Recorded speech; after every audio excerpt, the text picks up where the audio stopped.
IQ section के next topic में आपका सबका स्वागत है। जो टॉपिक है आज वो है लॉज ऑफ मोशन। ये हम लोग का थर्ड टॉपिक रहेगा। इस हिसाब से हम लोग देखेंगे कि लॉज ऑफ मोशन के क्वेश्चन कैसे बनाएंगे। तो बेसिक जो क्वेश्चन है, पहला जो क्वेश्चन है उसको हम लोग कहेंगे पुली प्रॉब्लम। ठीक है, तो पुली प्रॉब्लम क्या होता है?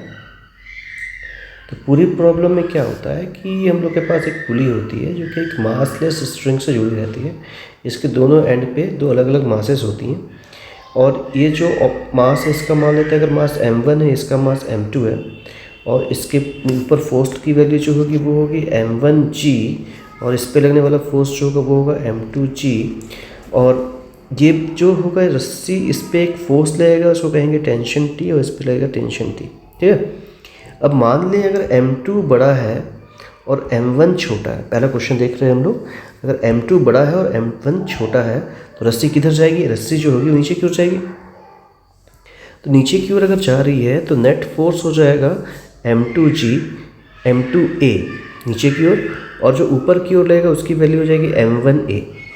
और जो नेट फोर्स होता है वो दो अपोजिट लगने वाले फोर्सेस के डिफरेंस के बराबर होगा। जैसे यहाँ पर ऊपर की ओर लग रहा है फोर्स T, नीचे की ओर फोर्स लग रहा है m1g। अब T लग रहा है ऊपर, m1g लग रहा है नीचे, जा रहा है ऊपर, मतलब कौन बड़ा होगा? T बड़ा होगा। तो फॉर्मूला क्या लगाएंगे इसका हम लोग? अगर इसके लिए टेंशन की वैल्यू निकालना चाहते हैं तो टेंशन की वैल्यू होगी T इज इक्वल्स टू, ठीक है, ये ऊपर टेंशन लग रहा है, नीचे भी क्या लग रहा है? m1g लग रहा है। तो नेट फोर्स जो था वो था m1a और वो होगा हमेशा बड़ा माइनस छोटा। अब यहाँ पर T बड़ा है कि m1g बड़ा है, ये सोचना पड़ेगा हम लोगों को। तो जा किधर रहा है? ऊपर, जिधर जा रहा है वो बड़ा है, इसलिए m1a की वैल्यू क्या निकलेगी? T minus m1g। ये पहला फॉर्मूला निकला टेंशन के लिए। सिमिलरली अगर हम लोग सोचें कि इस वाले पार्ट पे अगर लगाते हैं, इस वाले पार्ट पे जा रहा है नीचे, तो नेट फोर्स क्या हो जाएगा? m2a। अब ये m2a किसके बराबर होगा? T लग रहा है ऊपर की ओर और m2g लग रहा है नीचे की ओर। T चाहता है कि ऊपर चला जाए, m2g चाहता है कि नीचे आ जाए, पर आ रहा नीचे है, मतलब कौन बड़ा होगा? m2g। तो इसलिए m2a की वैल्यू क्या निकलेगी? m2g minus T। इन दोनों इक्वेशन को यूज़ करके हम लोग टेंशन T भी निकाल सकते हैं और एक्सेलरेशन A भी निकाल सकते हैं। तो एक्सेलरेशन का जो फॉर्मूला होगा, इसको इन दोनों इक्वेशन को सॉल्व करने पे एक्सेलरेशन A की जो वैल्यू निकलती है वो कितनी निकलती है? तो एक्सेलरेशन A की वैल्यू जो निकलेगी हम लोग के पास, एक्सेलरेशन A की जो वैल्यू निकल करके आएगी, एक्सेलरेशन A की वैल्यू निकलेगी हमेशा बड़ा माइनस छोटा। जैसे इस क्वेश्चन में किसको बड़ा माने थे हम लोग? m2 को बड़ा माने हैं, तो m2 minus m1 upon m2 plus m1 into g। कैसे याद कर सकते हैं इसको? बड़ा माइनस छोटा अपॉन बड़ा प्लस छोटा इंटू जी। ये वर्किंग फॉर्मूला डायरेक्टली। अगर गिवन क्वेश्चन को देखें, क्वेश्चन नंबर 1 पे, तो एक साइड पे जो मास है, एक साइड पे जो मास दिख रहा है हम लोग के पास, एक साइड पे जो दिख रहा है मास वो कितना है? एक साइड पे दिखने वाला मास कितना है? 4 kg, और दूसरे साइड पे दिखने वाला मास कितना है? 6 kg। तो बड़ा हो गया 6 kg। तो सॉल्व करने पे क्या निकलेगा?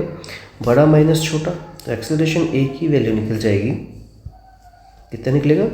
6 माइनस 4 अपॉन 6 प्लस 4 इंटू जी।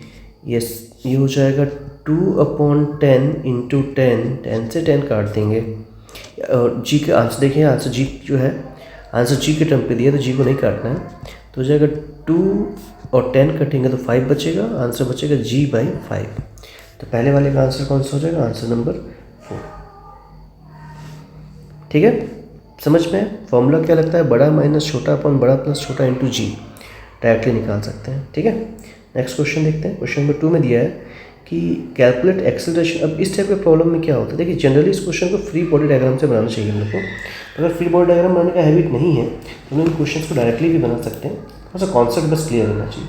कॉन्सेप्ट क्या कहता है कि कोई भी चीज़ किधर मूव करेगी वो डिपेंड करता है, उस कोई भी चीज़ इधर मूव कर रही होगी वो हो जाएगा नेट फोर्स की वैल्यू।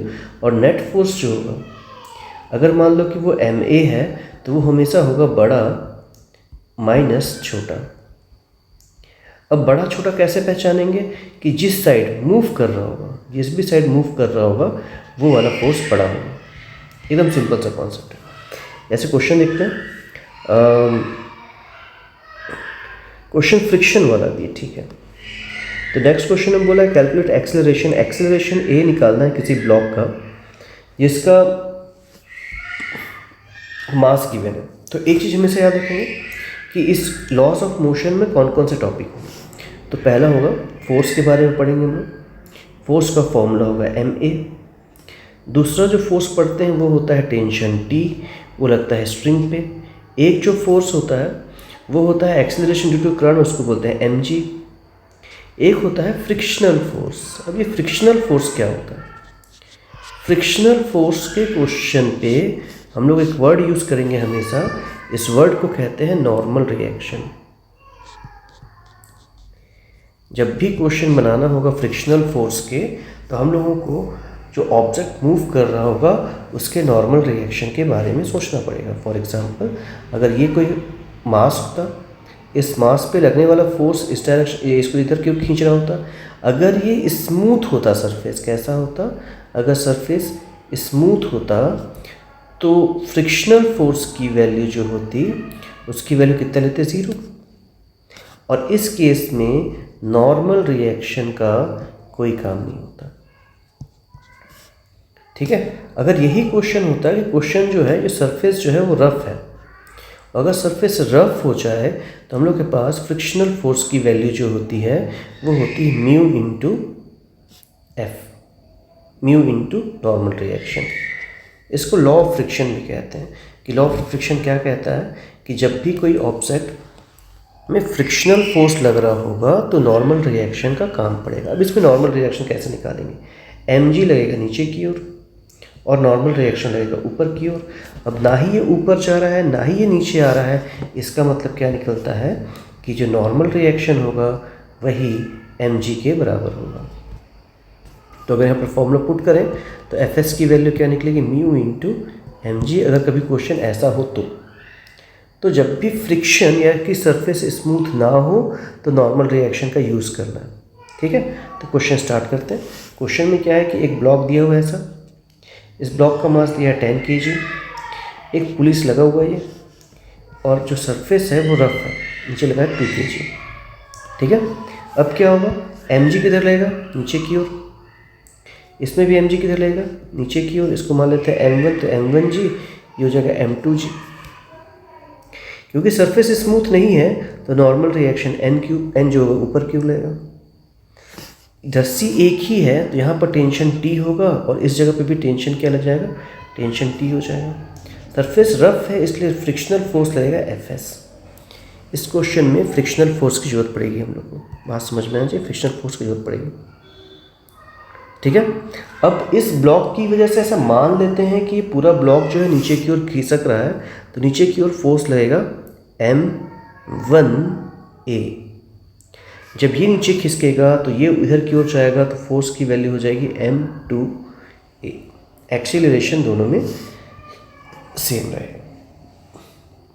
अब इतने पूरे कॉन्सेप्ट के हिसाब से इक्वेशन ऑफ मोशन बनेंगे और उस इक्वेशन ऑफ मोशन को सॉल्व करने पे आंसर मिल जाएगा। इसको बनाने के 2 अप्रोच होते हैं। एक होता है कन्वेंशनल तरीका, जो अभी मैं एक क्वेश्चन में करके दिखा रहा हूँ। अगर समझ में नहीं आएगा तो फॉर्मूले से डायरेक्टली बना सकते हैं। कन्वेंशनल तरीका क्या होता है? कन्वेंशनल तरीका होता है फ्री बॉडी डायग्राम बनाते हैं।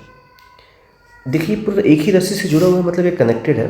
फ्री बॉडी डायग्राम का मतलब क्या होगा? इसको पूरी रस्सी को काटना है हर जगह से। पहले वाले को अगर इसको डिस्कनेक्ट करता हूँ तो क्या होगा? तो यहाँ पर हो जाएगा 2 kg, नीचे की ओर हो जाएगा m1g, ऊपर की ओर हो जाएगा t और नेट फोर्स हो जाएगा m1a।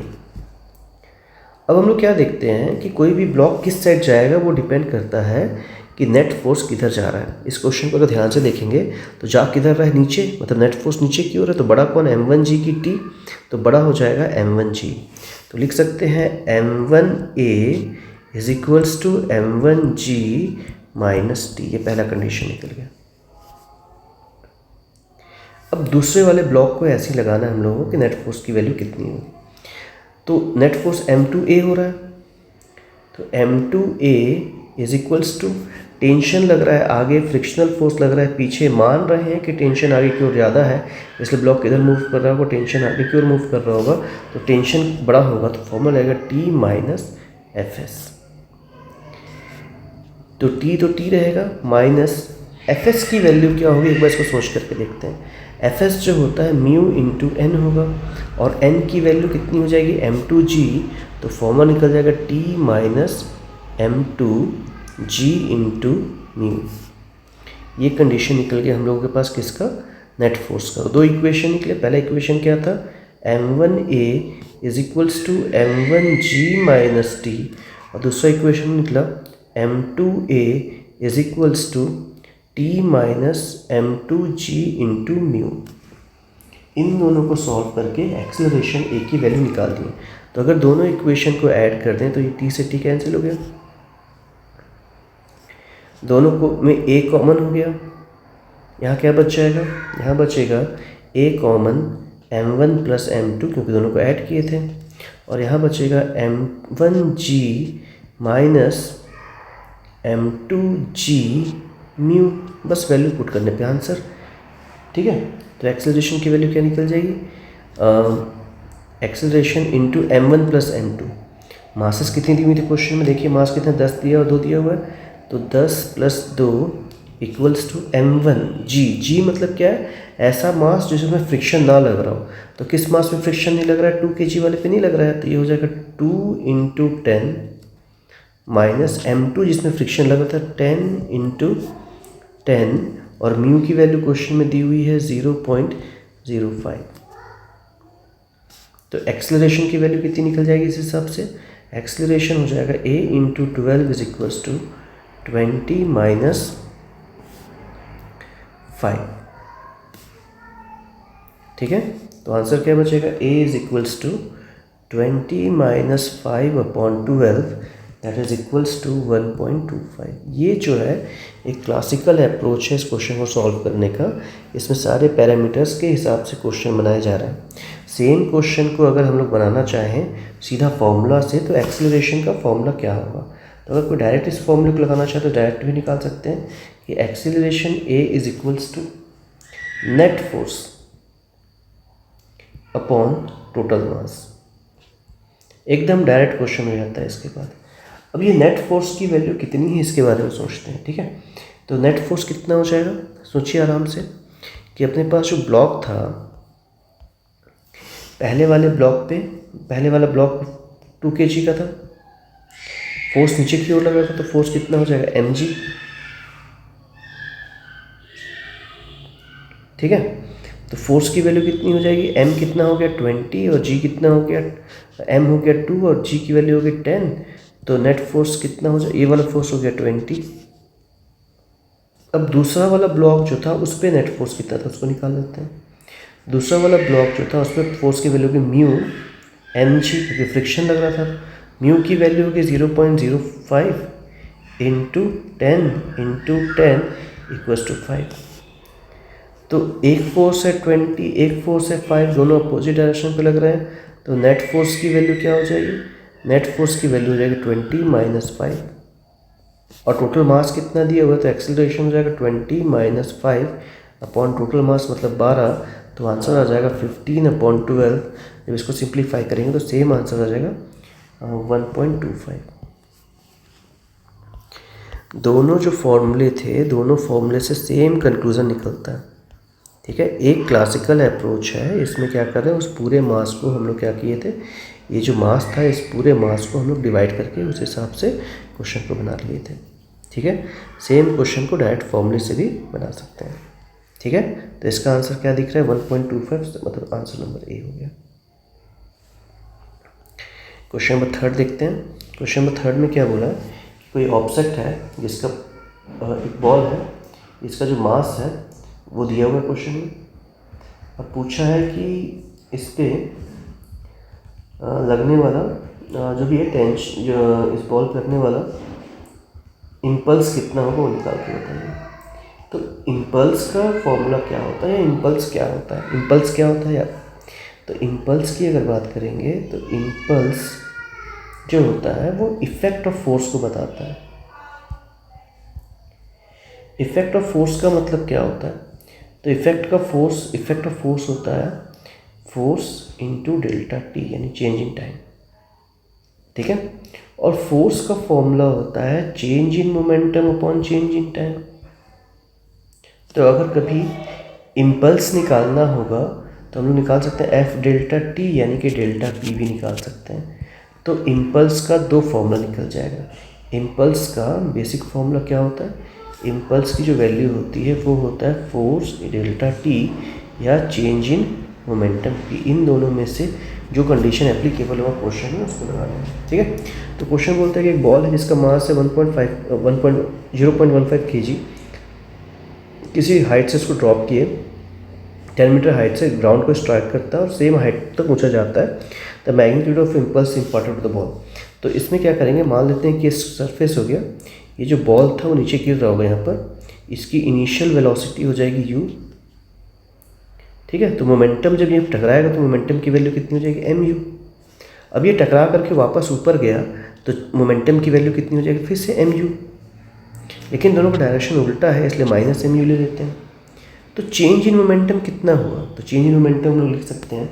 देखिए चेंज इन मोमेंटम को डायरेक्शन वाइज भी लिख सकते हैं, बिना डायरेक्शन, इसमें ऑप्शन डायरेक्शन कुछ नहीं दिया, कुछ भी चलेगा। ठीक है, तो चेंज इन मोमेंटम हो जाएगा फाइनल मतलब -mu, इनिशियल मतलब -mu, पहले का मोमेंटम और बाद के मोमेंटम का डिफरेंस। तो चेंज मोमेंटम कितना हो जाएगा -2mu। अब इसी की वैल्यू निकालनी है कि मास कितना है, मास की वैल्यू क्वेश्चन में, u कितना पता नहीं है।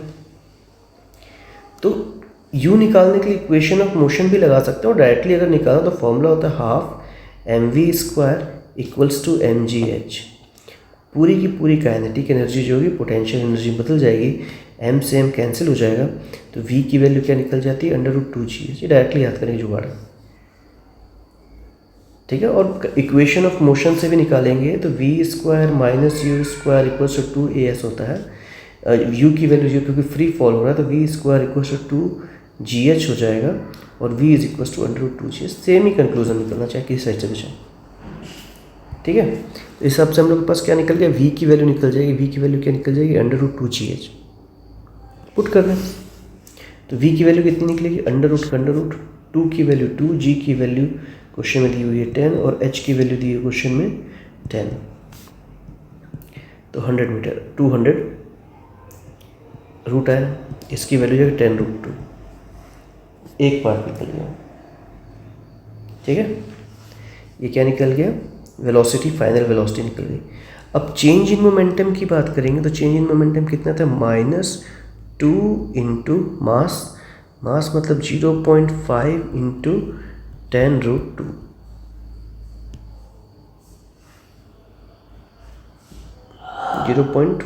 ठीक है, सिंप्लीफाई करेंगे तो ये हो जा रहा है 3√2, है ना, 3√2। ठीक है, 3 की वैल्यू 3 रहेगी क्योंकि ऑप्शन में पॉइंट में दिया हुआ है, √2 की वैल्यू याद होनी चाहिए, तो 1.414 हो जाएगा। मल्टीप्लाई करेंगे तो 2, ये हो गया 34.2 और ये हो जाएगा 4, तो 4.24 आंसर 4.24। ठीक है, तो ऑप्शन कौन सा सही लग रहा है, सेकंड वाला। थर्ड क्वेश्चन भी हो गया होगा। फोर्थ क्वेश्चन बड़ा इंटरेस्टिंग टाइप का क्वेश्चन दिख रहा है, फोर्थ क्वेश्चन को देखिए।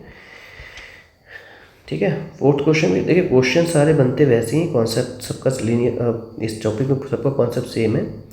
फोर्स के बारे में सोचना होता है और डायरेक्शन, क्योंकि वेक्टर क्वांटिटी है, डायरेक्शन के बारे में भी सोचना पड़ेगा। तो क्वेश्चन में दिया हुआ है कि 3 ब्लॉक्स हैं, 3 ब्लॉक जो हैं, इन तीनों ब्लॉक का मास जो है वो अलग अलग है। ठीक है, ऐसा सरफेस हो गया। पहले एक ब्लॉक से समझाने की कोशिश कर रहा हूँ, अगर इस एक ब्लॉक वाला कॉन्सेप्ट को समझ जाएंगे तो बाकी समझ में आ जाएगा। ये एंगल हो गया 30 डिग्री। अगर मान लीजिए कि ये वाला जो ब्लॉक होता है इसका मास है m, तो नीचे की ओर ग्रेविटेशनल फोर्स लगता, वैल्यू होती mg। इस mg को हम लोग 2 भाग में रिजॉल्व कर सकते थे, एक हो जाएगा इस डायरेक्शन पे, ठीक है, और एक हो जाएगा इस डायरेक्शन पे। ठीक है, ये mg है, ये 30 डिग्री है, तो ये एंगल क्या होगा ये सोचना है मेरे को। ठीक है, तो अगर ये 30 है तो ये भी 30 होगा, तो इसकी वैल्यू निकल जाएगी mg cos 30। और अगर ये एम जी कॉस 30 है तो ये क्या निकल जाएगा एम जी साइन 30। अगर रिजोल्यूशन में कोई प्रॉब्लम है, बिल्कुल सिंपल सा कॉन्सेप्ट समझा रहा हूँ कि जिसमें एंगल बनता है वो कॉस थीटा, जैसे मान लो थीटा है, ये आर है, तो जिसमें एंगल बनता है वो कॉस थीटा होता है, और जिसमें एंगल नहीं बन, जैसे थीटा इसमें बना है तो आर कॉस थीटा है, और जिसमें एंगल नहीं बना है वो साइन थीटा होता है।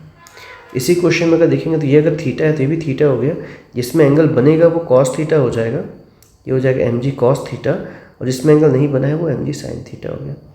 तो इसको किसी भी ब्लॉक को नीचे खींचने का काम किसका है, इस ऐसा कोई डायग्राम दिया हुआ है तो ब्लॉक को नीचे खींचने का काम किसका होता है, एम जी साइन थीटा का होता है। कोई भी ब्लॉक जो स्लाइडिंग सरफेस पे रखा हुआ होगा वो नीचे की ओर किसकी वजह से खींचा जाएगा, एम जी साइन थीटा की वजह से नीचे खींचा जाएगा।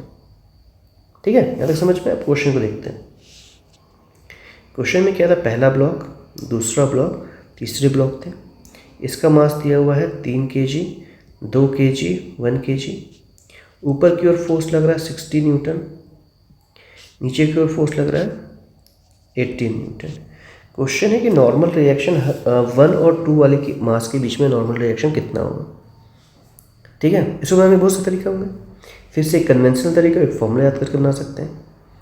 तो मैं इसको एक बार कन्वेंशनल तरीके से समझाने की कोशिश कर रहा हूँ, समझ में आएगा तो अच्छी बात है। ठीक है, तो ये तीनों जो मास अपने पास लगे हुए हैं, ये तीनों तो आपस में जुड़े हुए हैं, तो इस पूरे मास को कनेक्टेड को हम लोग क्या कर, सबको तीनों को एक ही अगर मान लूँ मैं, इन तीनों को मिला करके मैं कह सकता हूँ कि 6 kg का कोई ब्लॉक था। ठीक है, ऊपर की ओर कितना फोर्स लग रहा है, 600 न्यूटन, 60 न्यूटन क्वेश्चन में की मैंने। यहाँ से कितना फोर्स लग रहा है, 18 न्यूटन ये फोर्स लग रहा है। अब जब भी कोई ब्लॉक किसी सरफेस पे रखा होता है तो उस पर नीचे की ओर एक फोर्स लगता है, उसकी वैल्यू क्या होती है, एम जी साइन 30। तो यहाँ पर एक फोर्स लग रहा होगा, उसकी वैल्यू होगी एम जी साइन 30, जो एंगल होगा उतना। ठीक है, अब ये जो फोर्स है वो बड़ा है, क्योंकि 18 है, ये 60 है, और इसको सॉल्व करने पे भी देख के दिख रहा है कि ये हमेशा बड़ा ही आएगा। तो हम लोग कह सकते हैं कि जो नेट फोर्स लगेगा वो ऊपर की ओर, क्योंकि बड़ा है हमेशा बड़े की साइड पे लगता है, तो नेट फोर्स क्या लग जाएगा, m इंटू ए। ठीक है, 60 बड़ा है इसलिए एम ए को ऊपर ले लिया। अगर नहीं समझ में आता है तो एम ए को नीचे लेंगे, सॉल्व करेंगे, नेगेटिव आंसर निकलेगा, उसका भी मतलब सेम ही निकलेगा। तो इस हिसाब से बनाए नेट फोर्स, यानी कि क्या हो जाएगा, M A is equals to, ठीक है, अब नेट फोर्स एम ए हो गया, तो जो भी एम ए के साइड होगा वो पॉजिटिव, और जो एम ए के अपोजिट में होगा वो नेगेटिव। तो 60 पॉजिटिव होगा, माइनस 18 होगा, और माइनस, क्योंकि इधर ही आ रहा है तो माइनस एम जी साइन 30 होगा। एम की वैल्यू क्वेश्चन में दी हुई है, टोटल मास कितना हो गया 6, जी की वैल्यू कितनी दी हुई है 10, और साइन 30 की वैल्यू हो गई 1/2। कैंसिल आउट कर दिए, 3 हो गया। ये हो जाएगा, एम की वैल्यू हो गई कितनी, 6a इक्वल्स टू 60 में से 48 माइनस कर देंगे तो 12 आ जाएगा। एक्सीलरेशन की वैल्यू निकलेगी 12/6, कैंसिल आउट करने के बाद बचेगा 2, तो एक्सीलरेशन की वैल्यू निकलेगी 2 मीटर पर सेकेंड स्क्वायर। एक्सीलरेशन की वैल्यू कितनी निकल गई, 2 मीटर पर सेकेंड स्क्वायर। अब इसके हिसाब से क्वेश्चन को बनाना है कि एक्सेलरेशन की वैल्यू अगर 2 मीटर पर सेकेंड स्क्वायर है तो जो थर्ड वाला ब्लॉक था उस पर जो नॉर्मल रिएक्शन होगा वो कितना होगा, तो सिर्फ थर्ड वाले ब्लॉक को बनाता हूँ। तो हम लोग के पास ये हो गया 2 kg, यहाँ पर एक और ब्लॉक हो गया 1 kg। ठीक है, सिर्फ इस ब्लॉक को देखते हैं, सिर्फ इस वाले ब्लॉक पे। तो यहाँ पर जो मास को नीचे खींचता है उस फोर्स की वैल्यू यहाँ पर बताई हुई है, कितनी होती है वो एम जी साइन थीटा। तो इस हिसाब से देखिए तो यहाँ पर भी क्या फोर्स लगेगा नीचे की ओर, एम जी साइन थीटा। ठीक है, नीचे की ओर कितना फोर्स लग रहा है, नीचे की ओर फोर्स लग रहा है 18 न्यूटन। अब याद होगा ऊपर नेट एक्सेलरेशन ऊपर लग रहा था, तो नेट एक्सेलरेशन जो होगा एम ए वो ऊपर की ओर लग रहा है। हर सरफेस ऑफ कांटेक्ट पे एक नॉर्मल रिएक्शन लगता है, तो नॉर्मल रिएक्शन एन लग रहा है। ठीक है, ए की वैल्यू पता है 2 है, एम की वैल्यू जो है वो 1 है। इतने को ही कंसीडर करके क्वेश्चन को सॉल्व करना है। तो सॉल्व कर लेते हैं, कितना आएगा बताइए। तो एम ए यानी कि net force is equals to जो भी एम ए के डायरेक्शन पे होगा वो पॉजिटिव, और जो उसके अपोजिट डायरेक्शन पे होगा वो नेगेटिव। तो एम ए के डायरेक्शन पे है एन, तो वो positive, minus M G sine theta minus 18। M कितना हो गया 1, ए कितना हो गया 2, is equal to normal reaction N minus M की वैल्यू है 1, जी की वैल्यू है 10, कॉस 31/2 माइनस 18 काट दिए तो ये 5 बचा, सबको उठा के इधर ले आते हैं तो n equals to 2 + 5 + 18 is equals to 25 newton. तो आंसर कौन सा सही लग रहा है? पहला आंसर ठीक है। ठीक है, अगला क्वेश्चन नंबर 5 बोलता है रिस्टोरिंग फोर्स ऑफ स्प्रिंग का रिस्टोरिंग फोर्स जो होगा ग्राफ बता के बताइए। तो रिस्टोरिंग फोर्स F जो होता है वो रिस्टोरिंग फोर्स का फॉर्मूला होता है इज इक्वल्स टू -kx। अब इक्वेशन होता है y is equals to mx + c। तो ये जो k है वो उसका स्लोप होगा। स्लोप पॉजिटिव भी हो सकता है और नेगेटिव भी हो सकता है। कल पिछले क्लास में बताया था, अगर स्लोप पॉजिटिव है तो एंगल जो होगा वो एक्यूट एंगल बनता है, ऐसा ये एंगल होता है थीटा। और अगर मान लो स्लोप नेगेटिव है तो ग्राफ बनता है ऑब्ट्यूज एंगल, ये एंगल होगा ऑब्ट्यूज। इक्वेशन को देख करके बताइए कि स्लोप कैसा है। एफ का पावर भी 1 है, एक्स का पावर भी 1 है, मतलब लीनियर ग्राफ बनेगा, या तो ये बनेगा या तो ये बनेगा। अब ये नेगेटिव है तो नेगेटिव ऑब्ट्यूज एंगल वाला बनेगा, इसलिए आंसर 4 होगा। नेक्स्ट क्वेश्चन सिंपल है, बिल्कुल एकदम सिंपल क्वेश्चन है। Question number 6। क्वेश्चन नंबर 6 में बोला distance covered by a body of mass 5 kg having linear momentum दिया हुआ है। तो एम वी की वैल्यू दी हुई है, कितनी दी हुई है 0.3 kg मीटर पर सेकेंड, और एम की वैल्यू दी हुई है 5 ग्राम। इसको चाहो ग्राम में बदल सकते हो या तो इसको चाहो तो kg में, जिसमें बदलो सबका आंसर सेम आना है। ठीक है, तो मैं इसी को बदल दे रहा हूँ, तो m को ग्राम में रहने देता हूँ, तो 5 × v इज इक्वल्स टू 0.3 × 1000, इतना आंसर आ जाएगा। ठीक है, इसको सिर्फ सॉल्व करने का आंसर आएगा। तो v की वैल्यू निकल जाएगी 300 / 5 इक्वल्स टू 60 मीटर पर सेकेंड। ये वेलोसिटी निकल गया। ठीक है, अब पूछा है कि डिस्प्लेसमेंट कितना होगा या डिस्टेंस कितना हो। तो डिस्टेंस होता है अपने पास वेलोसिटी इनटू टाइम। वेलोसिटी निकल गई 60 और टाइम दिया हुआ है 5 सेकेंड, तो मल्टीप्लाई कर देंगे तो आंसर हो जाएगा 300 मीटर। पहला वाला ऑप्शन। ठीक है, अ football player is moving southward direction, suddenly turns eastward with the same velocity. ठीक है, रिजोल्यूशन का क्वेश्चन है, देख लेते हैं। बड़ा सिंपल सा क्वेश्चन, ये भी ज़्यादा कठिन नहीं है। रिजोल्यूशन में क्या ध्यान देना होता है हम लोग को कि डायरेक्शन पर देख लेते हैं। ठीक है, तो क्वेश्चन क्या है कि football player is moving towards south direction. तो डायरेक्शन हम डालते हैं पहले। क्वेश्चन नंबर 7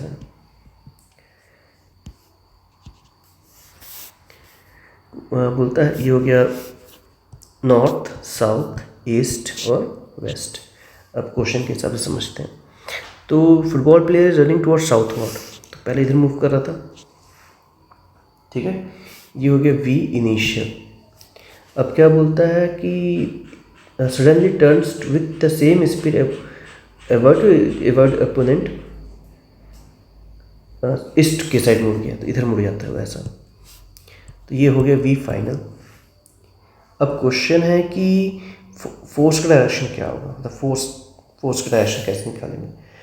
तो ये हो गया वी आई, ये हो गया वी एफ। एक्सेलरेशन होता है change in velocity upon time.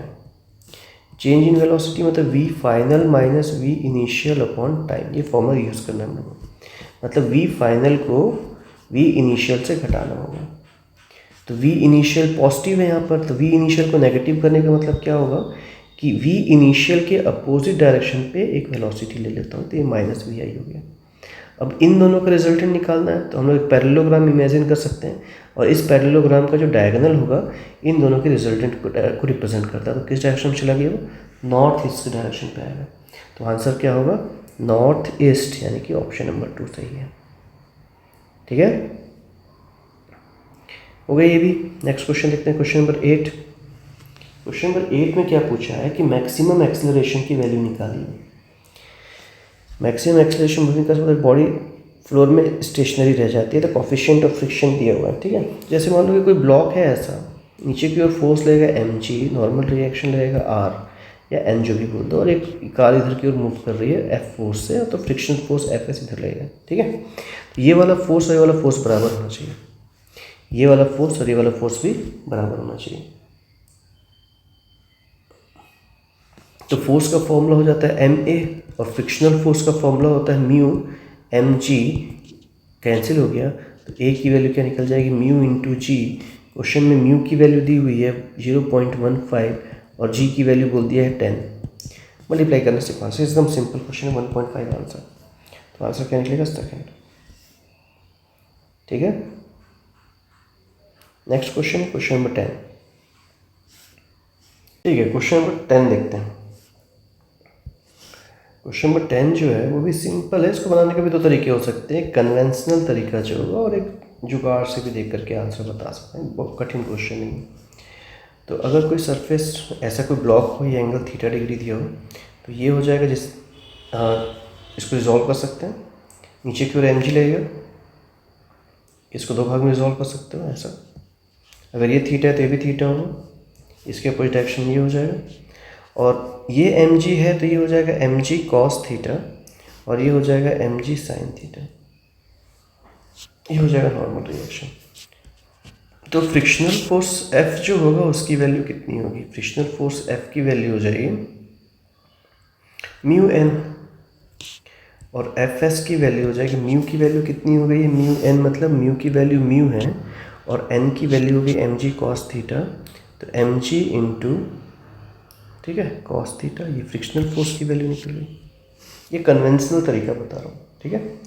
और नीचे की ओर रखने वाला ये इधर लगेगा एफ एस, और जो नीचे की ओर रखने वाला फोर्स होगा वो हो जाएगा एम जी साइन थीटा, ठीक है। अब नेट फोर्स कितना होगा, नेट फोर्स होगा एम ए, और वो होगा M G sine theta minus M G mu M G cos theta. इस फॉर्मूले को यूज़ करके नेट फोर्स कभी भी किसी भी ऑब्जेक्ट पे ऐसे किसी भी कंडीशन पे निकाल सकते हैं। नेट फोर्स का बेसिक फॉर्मूला यही होता है, ठीक है। अब ये क्वेश्चन स्पेसिफिक है तो इसमें कोई खास फर्क नहीं पड़ना है, सिर्फ वैल्यू पुट करने पे भी डायरेक्टली आंसर निकल सकता है, ठीक है। तो m की वैल्यू m है, a की वैल्यू a है, ये नेट फोर्स हो गया, इज इक्वल टू क्या निकलेगा, दोनों को माइनस करना है, तो ये हो जाएगा 2 kg, तो 2 इंटू जी की वैल्यू हो गई 10 इंटू साइन थीटा यानी कि साइन 630 माइनस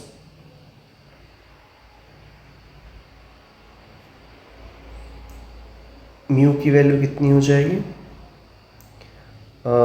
म्यू की वैल्यू क्वेश्चन में दी हुई है 1/√3, m की वैल्यू दी हुई है 2 kg, g की वैल्यू दी हुई है 10 और cos 30, तो क्या हो जाएगा यहाँ पर, ये हो जाएगा 2 into 10 into 1/2 minus 1/√3 into 2 into 10 into √3/2, √3 से √3 कैंसिल, 2 से 2 कैंसिल, 2 से 2 कैंसिल, तो क्या आ जाएगा 10 माइनस 10 इक्वल्स टू 0 न्यूटन।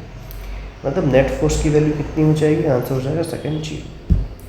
इसको डायरेक्ट भी समझ सकते हैं, बहुत कठिन क्वेश्चन ये, कि हम लोग के पास एक कंडीशन होता है कि स्टैटिक फ्रिक्शन में होने के लिए लिमिटिंग फ्रिक्शन की वैल्यू कितनी होती है, तो उसकी वैल्यू होती है tan थीटा के बराबर। तो tan म्यू की value, coefficient of limiting friction की वैल्यू, स्टैटिक फ्रिक्शन की वैल्यू कितनी थी, tan थीटा के बराबर, और वो कितना निकलेगा इस हिसाब से अगर देखते हैं तो tan 30 निकलेगा, और tan 30 की वैल्यू कितनी निकल गई, √3, ठीक है, ठीक है। और इससे क्या पता चलता है कि अगर कोफिशिएंट ऑफ फ्रिक्शन 1/√3 ही है तो वो रेस्ट पे रहेगा, रेस्ट पे रहेगा मतलब नेट फोर्स 0 हो जाएगा। इस क्वेश्चन में अगर हम लोग देखें तो म्यू की वैल्यू गिवन कितनी है, 1/√3, और कोफिशिएंट ऑफ फ्रिक्शन निकालेंगे हम लोग तो कितना निकलेगा, वो भी 1/tan थीटा से निकालेंगे तो वो भी 1/, दोनों सेम आया है, मतलब ऑब्जेक्ट किस में रहेगा, रेस्ट में रहेगा, मतलब नेट फोर्स की वैल्यू कितनी हो जाएगी, 0। तो डायरेक्ट समझ सकते थे, पर ये तरीका सभी में एप्लीकेबल है, ये कॉन्सेप्चुअली लगाने पड़ेगा इसको, ठीक है, बन जाएगी।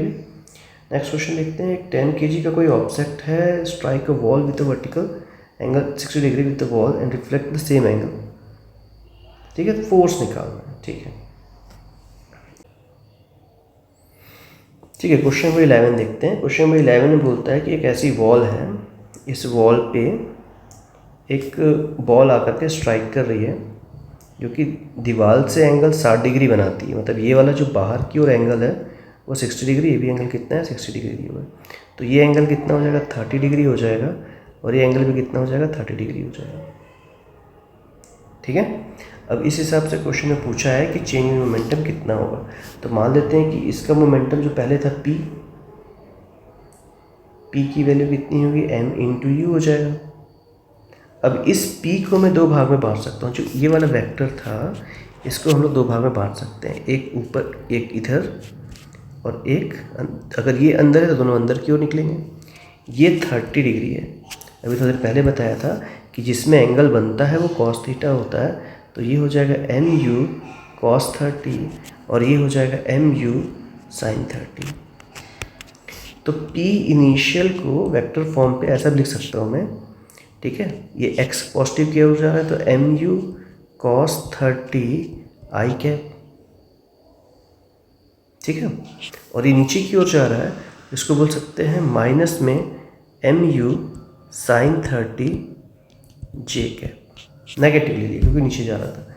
सिमिलरली इसको अगर ध्यान से देखें हम लोग इस वेक्टर को कितने भाग में रिजॉल्व कर सकते हैं। तो ये जो वेक्टर जा रहा था इस डायरेक्शन पे, इसको दो भाग में रिजॉल्व कर सकते हैं ऐसा। ये बाहर तो बाकी दोनों भी बाहर होंगे। अब ये एंगल थीटा दिया हुआ है, ये है एम यू, ये क्या हो जाएगा एम यू कॉस 30 और ये बन जाएगा एम यू साइन 30। तो P फाइनल कितना होगा, नेगेटिव साइड जा रहा है तो minus M U cos 30 I cap, और ये भी नीचे जा रहा है तो minus M U sine 30 J cap.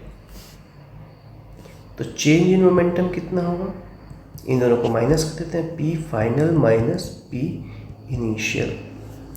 तो जब माइनस करेंगे तो सेम साइन वाला कट जाएगा, तो सेम साइन में कौन कौन है, ये दोनों कट जाएंगे।